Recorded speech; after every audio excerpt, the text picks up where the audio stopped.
ವಾಲ್ಮೀಕಿ ನಿಗಮದ ಹಗರಣ ಸಂಬಂಧಿತವಾಗಿ ದಿನಕ್ಕೊಂದು ಟ್ವಿಸ್ಟ್ ಸಿಗ್ತಾ ಹೋಗ್ತಾ ಇದೆ. ಇದೀಗ ಸಿಟಿ ರವಿ ಅವರು ಗಂಭೀರ ಆರೋಪವೊಂದನ್ನ ಮಾಡೋ ಮೂಲಕವಾಗಿ ಹನಿ ಟ್ರ್ಯಾಪ್ ಲಿಂಕ್ ಅನ್ನ ಕೊಡ್ತಿದ್ದಾರೆ.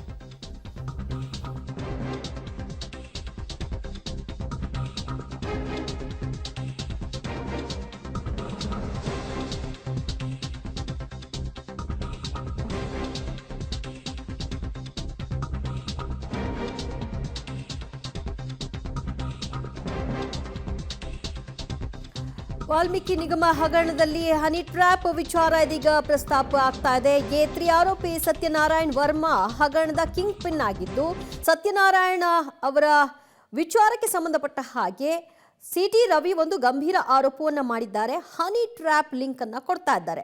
ಹನಿ ಟ್ರ್ಯಾಪ್ಗೆ ಸಚಿವರು, ಶಾಸಕರು, ನಿಗಮ ಮಂಡಳಿ ಅಧ್ಯಕ್ಷರು ಕೂಡ ಬಲಿಯಾಗಿದ್ದಾರೆ ಅಂತ ಆರೋಪಿಸ್ತಾ ಇದ್ದಾರೆ. ಇದಕ್ಕಾಗಿ ಗೋವಾದಲ್ಲಿ, ಹೈದರಾಬಾದ್ನಲ್ಲಿ ಬಲಿಯನ್ನ ಹೆಣೆಯಲಾಗಿದ್ದು, ಹನಿ ತಿನ್ನಿಸಿ ಕೆಡ್ಡಾಕ್ಕೆ ಬೀಳಿಸಿದ್ದಾರೆ ಎಂಬ ಆರೋಪವನ್ನ ಮಾಡ್ತಾ ಇದ್ದಾರೆ.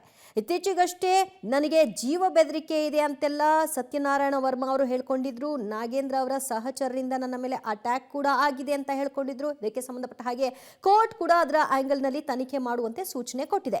ಬೆನ್ನಲ್ಲೇ ಈ ಹನಿ ಟ್ರ್ಯಾಪ್ ವಿಚಾರವೂ ಕೂಡ ಈಗ ಪ್ರಸ್ತಾಪ ಆಗ್ತಾ ಇದೆ. ಹಾಗಾದ್ರೆ ಗೋವಾದಲ್ಲಿ ಮತ್ತು ಹೈದರಾಬಾದ್ನಲ್ಲಿ ಹನಿ ಟ್ರ್ಯಾಪ್ ಕೆಡ್ಡಕ್ಕೆ ಬೀಳಿಸಿದವರು ಯಾರು? ಅದಕ್ಕೂ ಮತ್ತು ಈ ಹಗರಣಕ್ಕೂ ಯಾವ ರೀತಿಯಾದಂತಹ ನಂಟಿದೆ?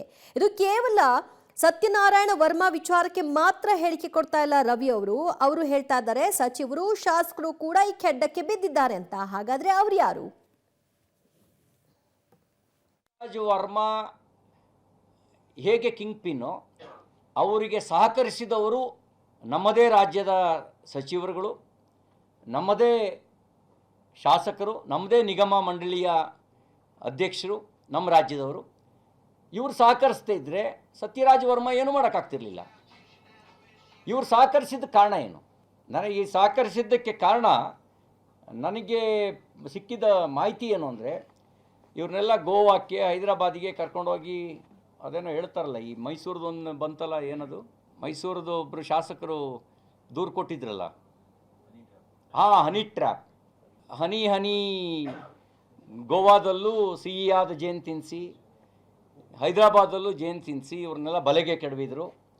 ಬಲೆಗೆ ಕೆಡವಿದ ನಂತರ ಆ ಸಿಹಿಯ ಆಸೆಗೆ ಇವರು ಸಹಕಾರ ಕೊಟ್ಟರು ಅನ್ನೋದು ನಮಗಿರುವಂಥ ಪ್ರೈಮರಿ ಇನ್ಫಾರ್ಮೇಷನ್ನು. ಅಂದರೆ ಈ ಜಾಲ ದೊಡ್ಡದಿದೆ. ನಾನು ಇದನ್ನು ಯಾಕೆ ಹೇಳ್ತಾ ಇದ್ದೀನಿ ಅಂದರೆ, ಈ ಜಾಲ ದೊಡ್ಡದಿದೆ ಮತ್ತು ಒಂದು ವೃತ್ತಿಪರ ಜಾಲ. ಎಲ್ಲೋ ಒಂದು ಆಕಸ್ಮಿಕ ಆಗಿದೆ ಅಂತ ಅಂದ್ಕೊಂಬೇಡಿ. ಮೊದಲೆಲ್ಲ ಏನು ಮಾಹಿತಿ ಕೊಟ್ಟರು ನಮಗೆ, ಇಲ್ಲ ಕಮಿಷನ್ ಆಸೆಗೆ ಇನ್ನೊಂದು ಖಾತೆಗೆ ಟ್ರಾನ್ಸ್ಫರ್ ಮಾಡಿದ್ದಾರೆ, ಹಣ ಎಲ್ಲೂ ಹೋಗಿಲ್ಲ, ಅಲ್ಲೇ ಇದೆ ಅಂತ ಹೇಳಿದರು ಮೊದಲನೇ ದಿನದ ಮಾಹಿತಿ. ಆಮೇಲೆ ಹೇಳಿದ್ರು ಇಲ್ಲ ಅದು ಯಾವುದೋ ರಿಯಲ್ ಎಸ್ಟೇಟಿಗೆ ಯೂಸ್ ಮಾಡಿದಾರಂತೆ, ವಾಪಸ್ಸು 3 ತಿಂಗಳು ಹಣ ಅಲ್ಲಿ ರಿಯಲ್ ಎಸ್ಟೇಟಿಗೆ ಹಾಕಿ ಲಾಭ ಗಳಿಸ್ಕೊಂಡು ಆಮೇಲೆ ಮತ್ತೆ ವಾಪಸ್ ಕೊಟ್ಟವ್ರು ಇದ್ರಂತೆ ಅನ್ನೋ ಎರಡನೇ ಮಾಹಿತಿ ಕೊಟ್ಟರು. ನಾನು ನೆಕ್ಕುಂಟಿ ನಾಗರಾಜ್ ಹೆಸರನ್ನು ಪ್ರಸ್ತಾಪ ಮಾಡಿದಾಗ ಇಲ್ಲ ಈ ನಾಗರಾಜ್ ಅಲ್ಲ, ಅವನು ಆಫೀಸಲ್ಲಿ ಕ್ಲರ್ಕ್ ಆಗಿರೋ ನಾಗರಾಜು, ಈ ನಾಗರಾಜಿಗೂ ಅವ್ರಿಗೂ ಏನೂ ಸಂಬಂಧ ಇಲ್ಲ ಅಂತ ಅದಕ್ಕೆ ತೇಪೆ ಹಾಕುವಂತ. ಬಹುಕೋಟಿ ಹಗರಣಕ್ಕೆ ಸಂಬಂಧಪಟ್ಟ ಹಾಗೆ ಬೇರೆ ಬೇರೆ ತಿರುವುಗಳು ಪಡ್ಕೊಳ್ತಾ ಹೋಗ್ತಾ ಇದೆ. ಇದರ ಬಲೆಯಲ್ಲಿ ಯಾರೆಲ್ಲ ಇದ್ದಾರೆ, ಈ ಹಣ ಏನಾಯಿತು, ಯಾರ ಪಾಲಾಗಿದೆ ಮತ್ತು ಅದನ್ನು ವಶಪಡಿಸ್ಕೊಳ್ಳೋ ನಿಟ್ಟಿನಲ್ಲಿ ಆಗಬೇಕಾದಂತಹ ಕ್ರಮ ಏನು ಅನ್ನೋದರ ಬಗ್ಗೆ ಚರ್ಚೆ ಆಗ್ತಾ ಈಗ ಹನಿ ಟ್ರ್ಯಾಪ್ ಲಿಂಕ್ ಅನ್ನು ಕೂಡ ಪಡ್ಕೊಳ್ತಾ ಇದೆ. ಸತ್ಯನಾರಾಯಣ ವರ್ಮಾ ಏನಿದ್ದಾನೆ ಈ ಪ್ರಕರಣದ ಕಿಂಗ್ ಪಿನ್, ಆತ ಸೇರಿದಂತೆ ಸಚಿವರು, ಶಾಸಕರು ಕೂಡ ಹನಿ ತಿಂದಿದ್ದಾರೆ ಅಂದಿದ್ದಾರೆ ರವಿ.